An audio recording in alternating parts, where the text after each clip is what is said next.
Get your stinking rat out. It's Late Night Large.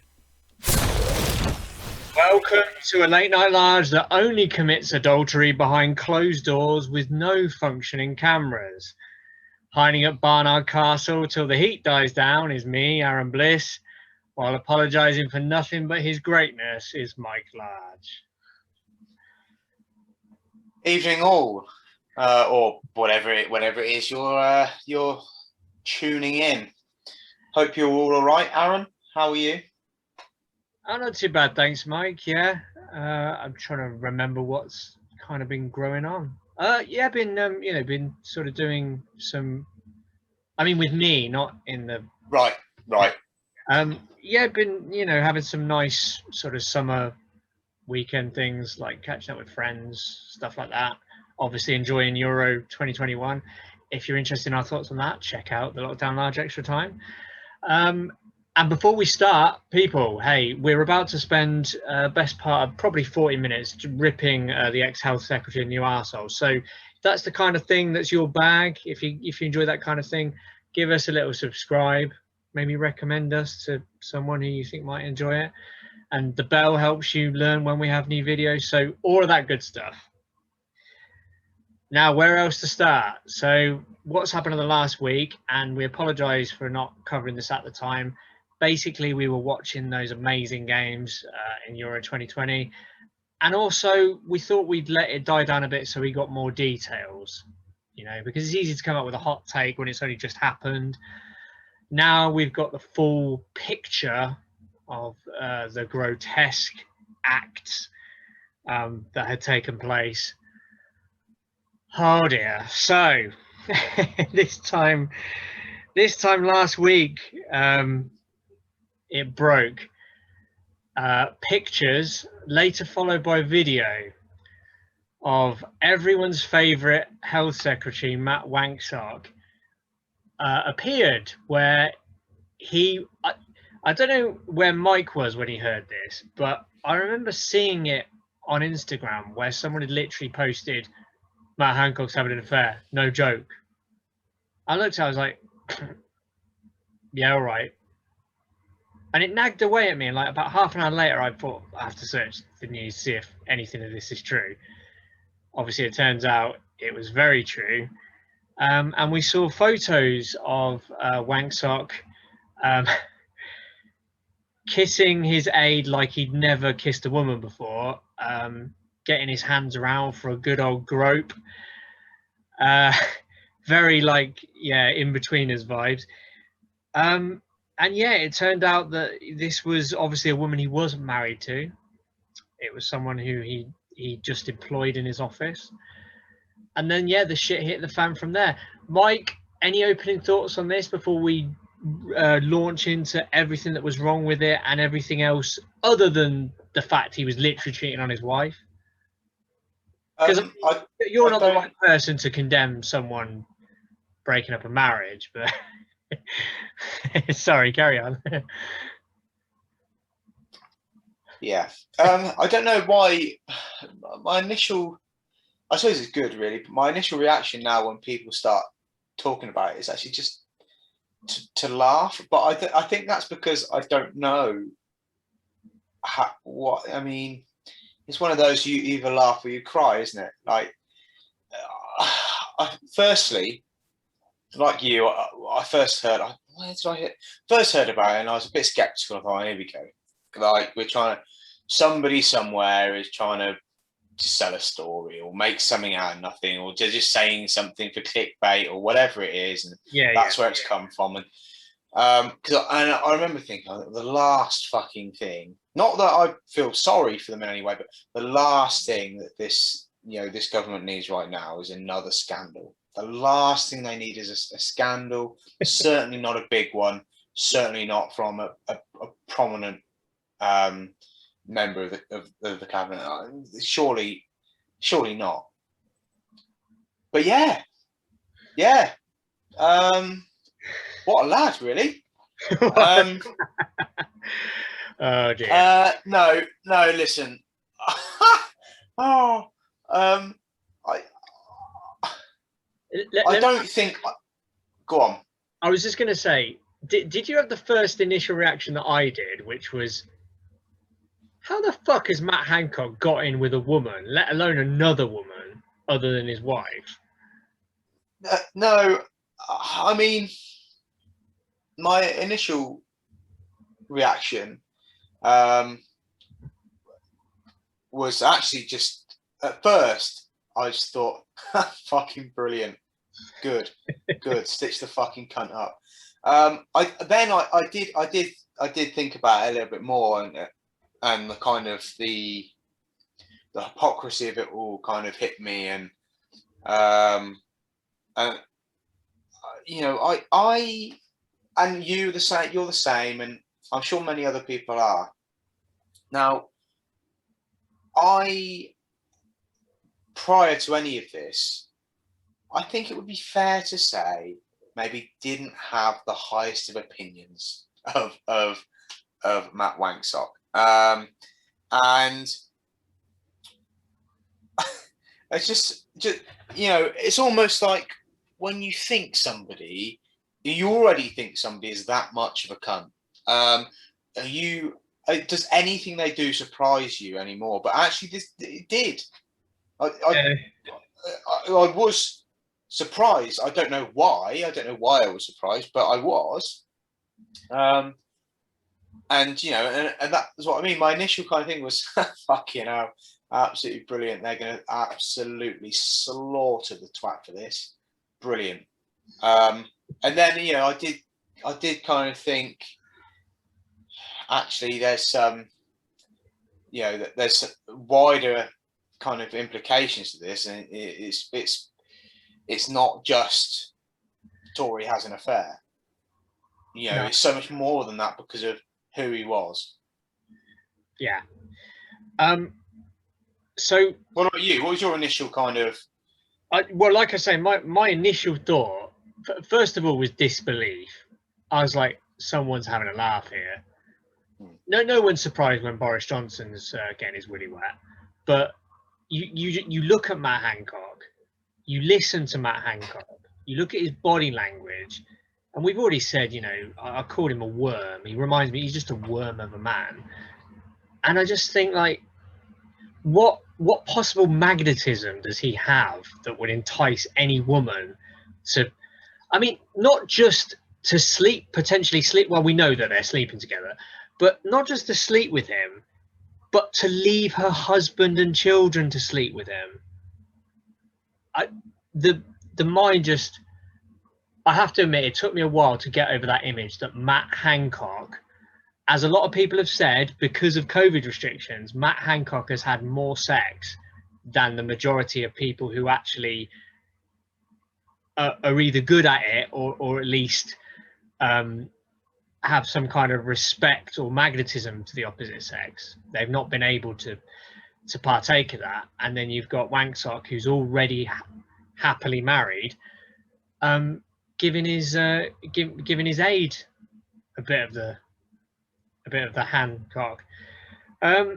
So that was my initial thought. And then, yeah, I think after that, when it all started unfolding, by the way, it needs to be said that aside from joking about Mike breaking up marriages, the kind of person I am, I'm an open-minded guy. Honestly, I couldn't give a shit if a Tory has an affair, or anyone has an affair, because it's only their business. The only time I would kind of frown on it and think you're a bit of a twat there is when kids are involved, obviously.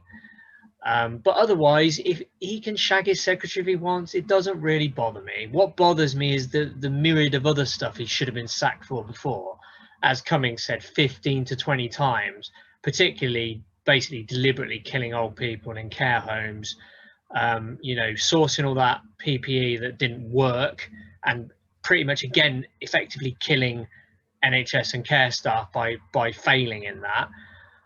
Not to mention all the corruption, which we'll come on to. So, Mike, before I go on, and in case I forget this needs to be made clear. So, like I say, me and Mike, we laugh. We're not really that bothered if he gets his willy wet, whatever. The big problem is, first of all, on a minor thing, he split up 2 marriages with children involved, so that makes him a bit of a cunt. But the other thing is, you need to know all the details behind this. So number one, the thing that got people really angry is obviously the date of the footage was in May this year, when we were still advised that we were not allowed to have sex with people outside of our bubble, and we were not allowed to kiss or even hug people outside of our bubble. And then you've got Wanksock sticking his tongue in his hand inside this woman in his office, who he wasn't married to, so clearly wasn't in his bubble. So that was the biggest thing, was the, like you say, the hypocrisy. Exactly like Dominic Cummings, I make this rule that everyone has to obey, but I'm not going to obey it because I'm in the government, so I'm too important to obey it. So that's what really fucking wound people up. But then you dig deeper into it, right? And this is important, Mike, is getting the shovel out and digging underneath this scandal, because it's important to remember just how much of a cunt Matt Hancock has been here. So on a surface level, he's broken up 2 marriages with kids. By the way, this gets worse.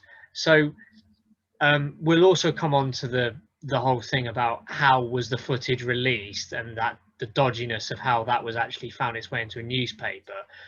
But the bottom line is, Matt Hancock was apparently tipped off that the footage was about to appear in the newspapers the day before, because I think it emerged on a Friday, wasn't it? I think it appeared in the newspapers on the Friday.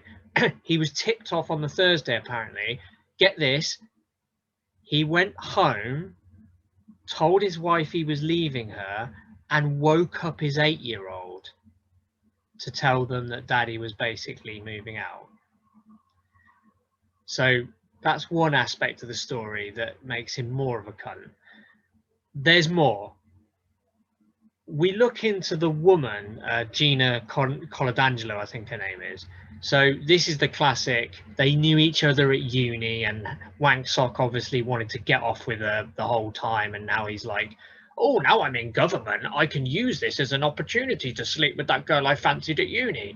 So you laugh at that, but that's literally what he did. So if we remember, Boris Johnson basically used, what was it, £126,000 of our money to get laid when he paid Jennifer Arcuri's company to get his end over with her.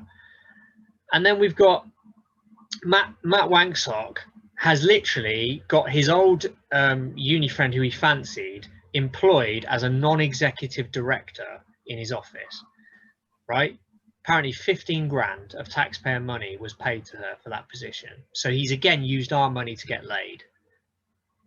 You raise your eyebrow and think, okay, he's even more of a cunt. No, it gets worse. Trust me, there is more to it.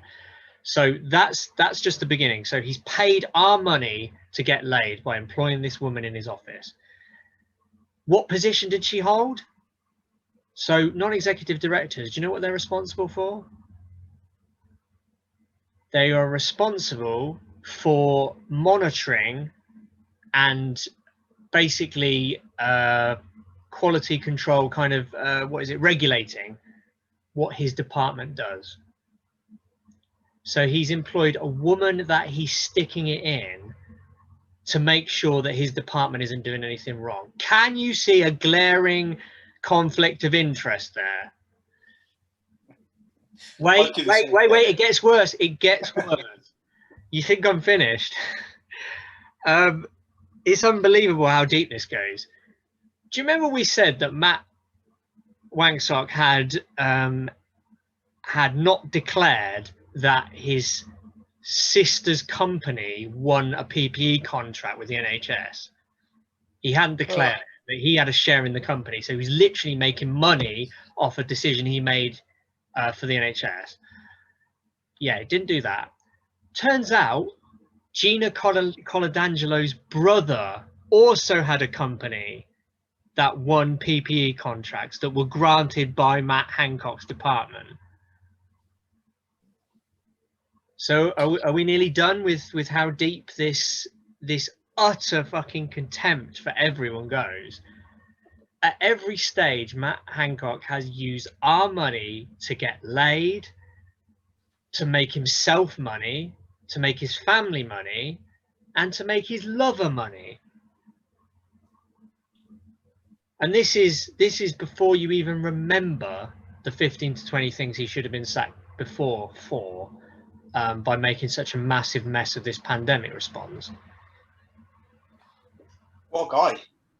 I mean, I don't say this lightly, Mike. Do you know of a bigger cunt that you can think of in the last sort of, I don't know, few years, off the top of your head? Someone who is that much of an utter, just, I don't know what, I can't even think of a way to describe him that goes as far as,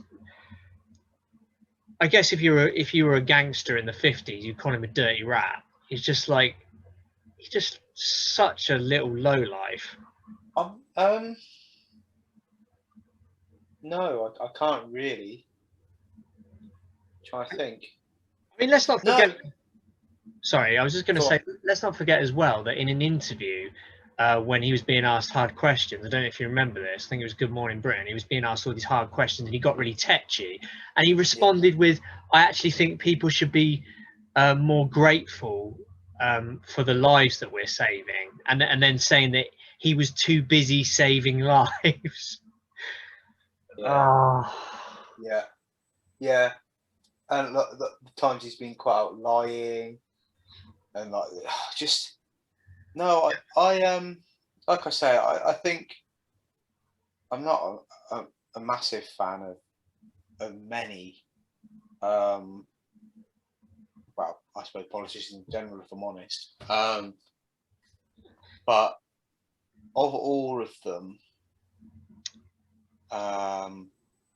prior to this scandal, let's call it what it is. I feel like he was my most hated. He was the one I'd most like to punch in the face. I think that was it. And I include Bojo. Matt Hancock was the one that if someone said to me, right, today, Mike, you can punch any government minister in the face, no repercussions. Absolutely, like, just pick one. We'll go there. You can chin him. Prior to this, he would have been the one I picked. Now, I don't know.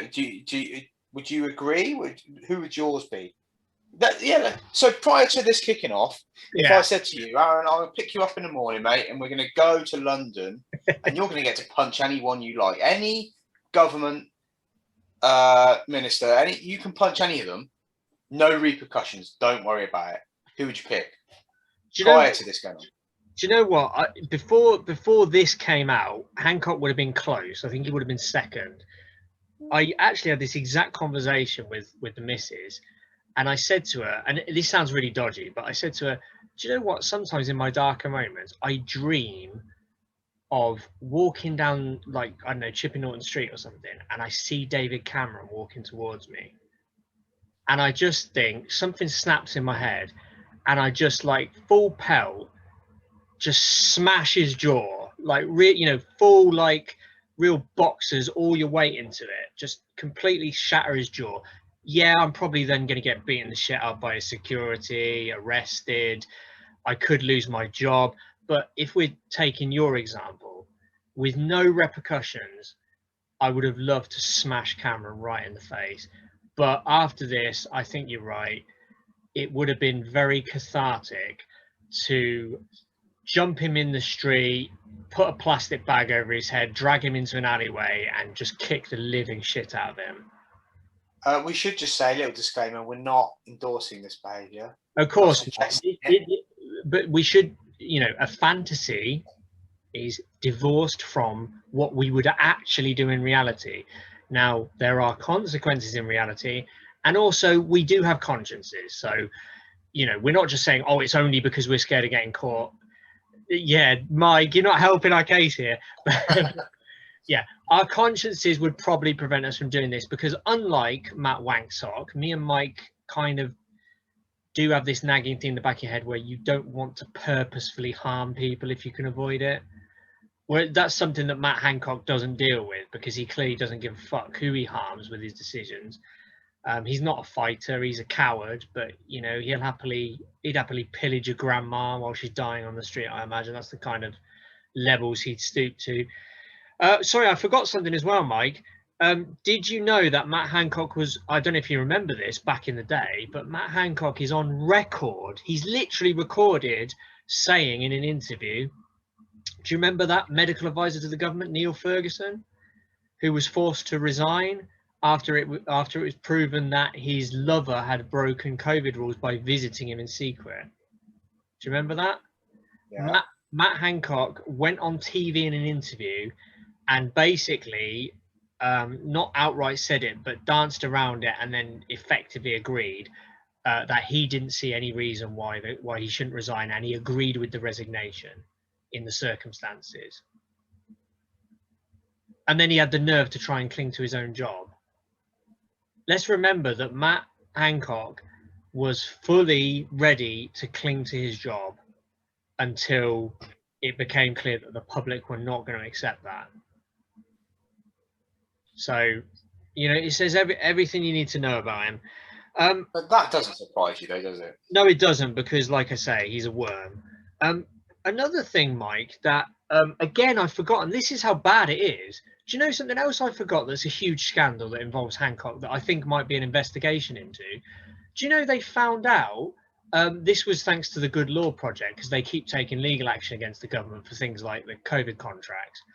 And one of these challenges, because Michael Gove, by the way, this event with Hancock took the heat off Michael Gove, because Michael Gove has been found guilty, I think, for the second time of illegally handing out contracts to people he shouldn't have. So Michael Gove is one of the biggest crooks in government as well. But in the process of that case, they discovered that many ministers, including Matt Hancock, had been using his private email account to do government business. Now, I'm sure Mike understands the implications of that. For anyone who doesn't get why that is a huge deal, the COVID inquiry, after this has all kind of, you know, faded away, hopefully a little bit, or when Johnson is forced to begin it, the COVID inquiry will look into every aspect of how this pandemic was dealt with. And some of the biggest aspects that they were going to be looked at are how decisions were made, particularly with the contracts, who said what about the care homes. They're going to have to comb over everything. Now, the biggest thing they will comb over, obviously, is emails and texts. Now, the reason that you have a work email, like me or Mike do when we're emailing people at work, you use a work email, because that's how you distinguish between I'm on work business compared to I'm doing my personal stuff. Now, if me or Mike started using our private email account at work and it was discovered, we would be in big trouble. And the reason we would be in big trouble is because they would ask, why are you doing that? What reason do you have to use your private email account? And you would say, well, what would you say? So if you put two and two together, in a COVID inquiry, they will be looking for emails to show how you came to decisions. What if the decisions you came to were less than above board, and you knew that there was a chance they could be found because they were on your work email? Well, we'll do it on my private personal email instead. So basically, and he's not the only one, but Wanksock, even above everything else, is already thinking about the COVID inquiry, because he has been using his private email account for things like contract awards.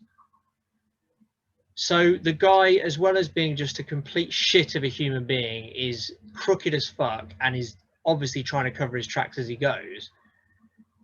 So that's going to be a massive scandal as well. So yeah, as if you didn't think it could get worse, he's been caught doing that. So you'd say he's your favourite government minister of all time? Oh, he's a stand-up guy. Yeah, he's the kind of guy you'd want at your wedding. So yeah, we like I said, we've gone over the things that he's done that he should have been fired for before. Mike, I would argue that I think I told this to you at the time. the biggest illustration for me about what the general public, even the public that aren't particularly politically illiterate, think of Matt Hancock was I was in a pub celebrating my partner's friend's mum's birthday. We're having a few drinks, and the football was on. So we had a big screen there. So this was the Wales and the Italy-Austria game. And after the Italy-Austria game was finished, obviously there was a bit of murmurs at the table. Everyone was talking about Matt Hancock and what a twat he was. Anyway, the game finished and the news came on and the headline came up, Hancock resigns. Everyone in the pub garden started applauding and cheering. And there are a few shouts of wanker, cunt. So that is exactly how I would imagine the majority of the public feel about Matt Hancock. So it's a good job. And rightly so. Yeah. He couldn't have done much more to basically stick two fingers up to the people who elected him. I hear there's groomers. These things probably too good to be true, but there were groomers that his local Conservative Party association is considering recalling him as an MP. So he might pay with more than just a little bit like, oh, I'm very sorry. I'm just going to go up and set up home with my lover and stay out of the spotlight for 6 months until Boris gives me another great job. So yeah, he may not be able to do that. We'll see how that goes anyway.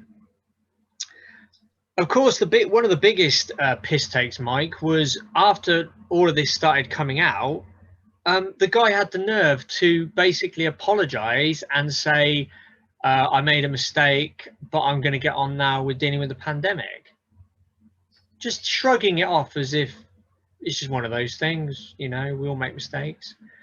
And of course, I know a lot of people piled in on him, and don't get me wrong, he's my least favorite person too, but in his defense, how the fuck are you going to ask Boris Johnson to sack someone for having an affair? I mean, do you know what I mean? I mean, as a boss, and bear in mind he's an elected boss. It's different from being like the CEO of a company where literally you can buy and sell people's asses. This is a guy who's been elected. He has, as stupid as it sounds, whatever Hancock's done, Boris Johnson's done worse than that. Hancock's broken up 2 families with kids. Boris Johnson doesn't know how many kids he's got. We've already discussed he had an affair and then left his wife when she was suffering from cancer. Wanksock's, setting up contracts that pay him personally. Boris Johnson's literally soliciting other people to pay for his developments at his flat. So whatever Hancock's done, Johnson has not only done himself, but has done worse. So how are you going to tell Johnson to sack a guy for those reasons? So yeah, that's a good point. Yeah, that's what occurred to me. Anyway, he was forced to do it because the powers that be, and when I say the powers that be, I mean Rupert Murdoch, decided that Matt Hancock needed to lose his job. So he resigned. Boris Johnson then was shameless enough to pretend that the resignation was caused by him exerting pressure, even though he literally had his spokesman say he's accepted Hancock's apology and he considers the matter closed the day before he resigned. So we know Johnson is a shameless liar, so that's not really news.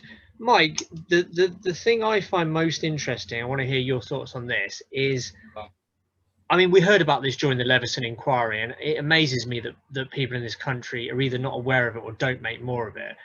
But effectively, the de facto prime minister of this country for about 40 years has just been one person, Rupert Murdoch. And the reason you say that is, look at what the ministers in this government and this cabinet have gotten away with. Priti Patel, convicted bully. Matt Hancock, we know what he's done. Gavin Williamson, compromised national security secrets, got back in government. Boris Johnson and all the shit that he's done. That, if Boris Johnson decides he's not going to sack them, then they can cling on whatever happens. The one person who seems to be able to get someone sacked, the only person, is when Rupert Murdoch decides they need to be sacked. And for anyone who doesn't understand what I mean by that, where do you think that security footage came from? I mean, that was inside his ministerial office. who has access to that footage? Just ask yourself who has access to that. That's not the kind of thing that a newspaper accidentally stumbles upon on the internet. No. Yeah, you make a good point.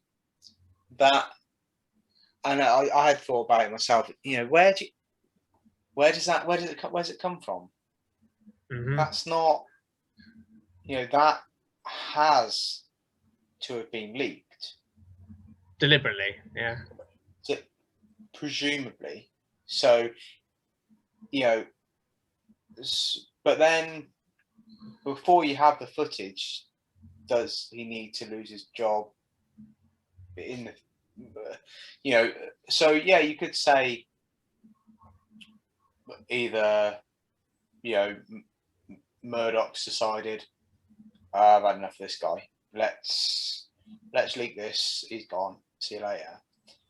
Or it just a really disgruntled employees piss someone off so much that it's an option, right? So I see what you're saying though, because how how else would they get that footage? There's a Sun, wasn't it? Yeah. How else would the Sun have that? It's not like they've had a reporter and they've seen it, or they've been outside his house, and that's footage that's been given to them. Now, by exactly who and what their reasoning for that is, we will probably never know.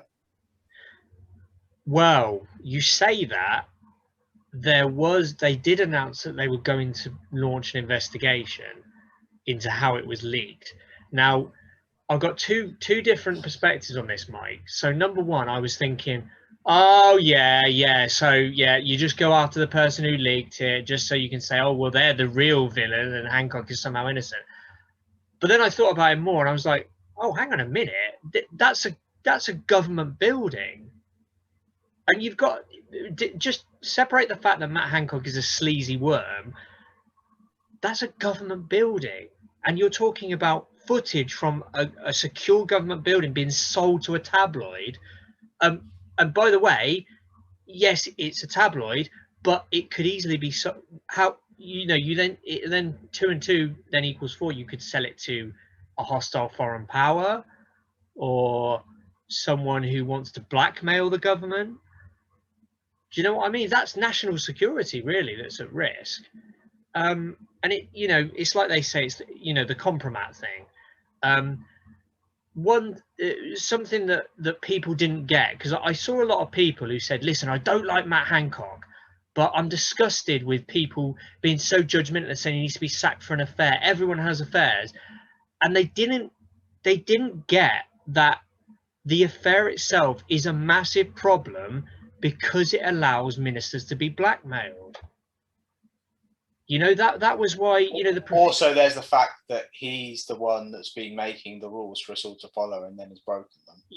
Sorry, aside from the hypocrisy of him literally making the rules he's then broken, I get that a lot of people have latched onto that, but the other obvious thing, I mean, you're too young, I am as well, but you must have heard of the Profumo affair. So the Profumo affair in the 60s was when I think a prominent minister in the Tory government was sleeping with, is it Christine Keeler, who was also apparently in an affair with a Russian spy. Now, that's a little bit, not directly connected to espionage, but the connection was strong enough for that to effectively not only lose that minister their job, but the government was effectively brought down by it. And the reason being, not that, oh my God, I can't believe this Tory minister's had an affair. It was because the Russian influence. It was like, he can be blackmailed. There's literally Russian spy involved in this. And people didn't seem to make the same connection here, that the reason that an affair is so bad for a minister when it's captured on film or in any way is the Kompro-Matt thing. They can be blackmailed and coerced. Give my company this contract or sell this country out to whoever, or I'll make sure this reaches the front pages of the tabloids. You know, in the end, we don't know. We don't even know if that has happened. What if Matt Hancock gave a lot of contracts based on that? You don't know, do you? Because the other thing that people don't realize as well is, yes, we saw the picture and the video of him was from May this year, but that doesn't tell us when the affair began. How long has he been knobbing her? They could have been sleeping together for a year or more. So it's just, honestly, the whole thing stinks. And we saw in the Leveson inquiry that Murdoch is effectively like a mafia boss. You know, he's just like, he gives the thumbs down like a Roman emperor or whatever, and off go is whoever they are with their brown sacks of money, pay off who they need to get the footage, splashed all over the front page. Job done. Get a new minister into health. So it's just, you're caught in two minds, because you're like, Hancock's a despicable piece of shit and he should have left government ages ago, and to be honest, he should be facing criminal charges, and hopefully he will. But at the same time, you're like, but Murdoch's a cunt too, and I hate the fact that it was him who got him sacked. Because you think, you know, why did he get him sacked? Did he get then Sajid Javid deliberately instilled? Did he demand that Sajid Javid became health secretary because he's doing something that Murdoch wants to happen? You know, you don't know. These are the kind of fucked up connections. And yeah, but that's what I mean by we'll probably never know. Like, you can have an inquiry into it, but does that mean that we always end up with the whole complete entire truth? Does every inquiry end that way? Are you convinced? Well, no, I mean, you know, I've got very fatalistic about the chance of us hearing the genuine, unvarnished truth, because of course the problem is that the majority of journalists in this country are client journalists, so they're not doing real journalism. You know, this requires real journalism, people digging into uncomfortable parts of government and other areas to dig the truth out, and they're going to get short shrift, and the government will, behind closed doors, put pressure on them to keep their fucking noses out of it. And we try and pretend it doesn't happen. You know, we think we're a free democratic country where politicians are completely open to investigation if they've done anything wrong. So, oh, they fuck. So I don't know. We'll see how it. Any more comment on Wanksock in particular, Mike? Have we covered everything about that piece of shit? I think, yeah. Do you know what? I mean, there is a lot, isn't there? There's so much, and we didn't talk that much about the hypocrisy of it all, although he's mentioned, and all the different things that he said. You know, we haven't laid it out in layman's, because, you know, that hopefully is very apparent to anyone and everyone. So, but yeah, I think we've kind of covered what needed to be said, because, you know, it does need to be said. You know, these people, they need to be called out on this sort of stuff. It's the only power we have. Yeah, and they need to be publicly berated, and you can think, like, on a personal level, actually that's harsh, but is it? Because, you know, that's, you know, they take these jobs understanding the risks, you know, they're paid the big money to make the big decisions in the limelight, knowing that everything they do will be scrutinized, everything they do, you know, has a chance of becoming public record, rightly or wrongly. And, you know, if you're gonna have that kind of job, that power, that responsibility, and with that comes the knowledge that we just discussed, and still just stick two fingers up to everyone and everything, and say, well, fuck you then. It doesn't matter. I'll do what I want, regardless of the hypocrisy, regardless of the risks, putting his family at risk doing that as well. Let's not forget. Yeah. Regardless of the risks of, you know, my private laundry being aired in public, fuck it, I don't care, fuck all of you. Then, you know, that's what you get, isn't it? Right? You know, he deserves every bit of it. I have to admit, I've mentioned it. I've seen it. You know, even people who wouldn't otherwise agree with me on stuff. I've said to a couple of people, like, it just smells almost like, if not trying to overblow it, but it just smells like the last days of Rome, or the prelude to the French Revolution at the moment. Like how the elites are behaving. You know, that decadence, that don't give a fuck. Oh, I got found out. Oh yeah, sorry about that. Then go and do something worse. You know, they really just not only are they unaccountable, but when they do get found out, you know, they resent even having to say sorry. You know, Johnson, again, I say it again, Johnson and Hancock have effectively stolen money from us, the taxpayer, to get laid. And then they've just like mealy-mouthed, oh yeah, sorry about that, and then pretended it didn't happen. And then Johnson, barefaced, barefaced trying to claim that he did what was required in forcing a wank sock out, as if like we live in the same alternate reality he does. But you know, we've recorded many of these lockdown larges so far because we are trying to take all of you through the lockdown experience with us. Maybe reflect some of your reality, hopefully, as well as you might see it. And we spoke a lot about Matt Hancock and how he has, at first, he was just making countless mistakes. And, you know, we couldn't necessarily say whether they were deliberate or he just didn't have a fucking clue what he was doing. And we've got this far down the road, and it's clear that he wasn't this doe-eyed, oopsie daisy, don't really know what I'm doing, but I'm trying my best. The guy's a sneaky cunt. He knew what he was doing. He's been running around on his wife. He's been deliberately giving contracts to his close friends, to relatives of his lover, to his sister, where he actually literally has shares in her company. So he's funneling extra taxpayer money to himself personally.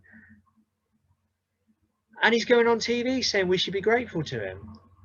If there was any justice, and again, we're talking in an extreme way, I'm not in any way advocating this, but if there's any justice, you know, he'd be dragged out in the street, put in the stocks, and have fucking rocks thrown at him.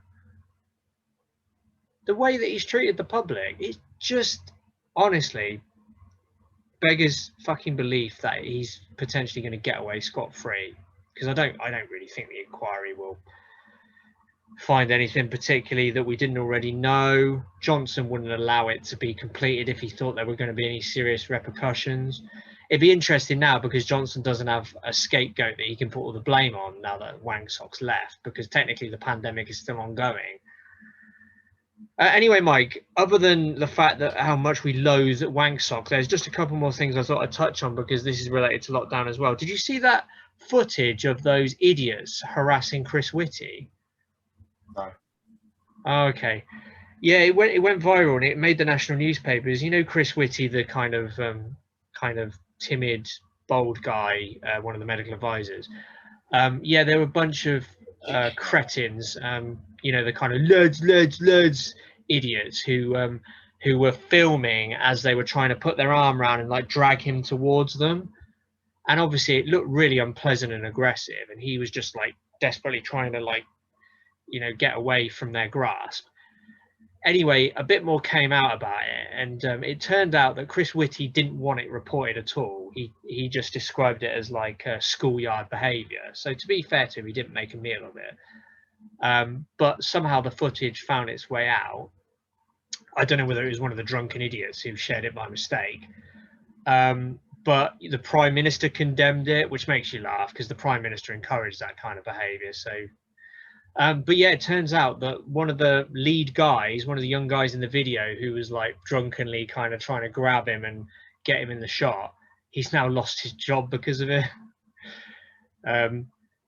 Estate agent, would you believe? I was like, oh, well, colour me fucking surprised. An arrogant prick who wants to be the center of attention and thinks it's really funny to embarrass people is a fucking estate agent.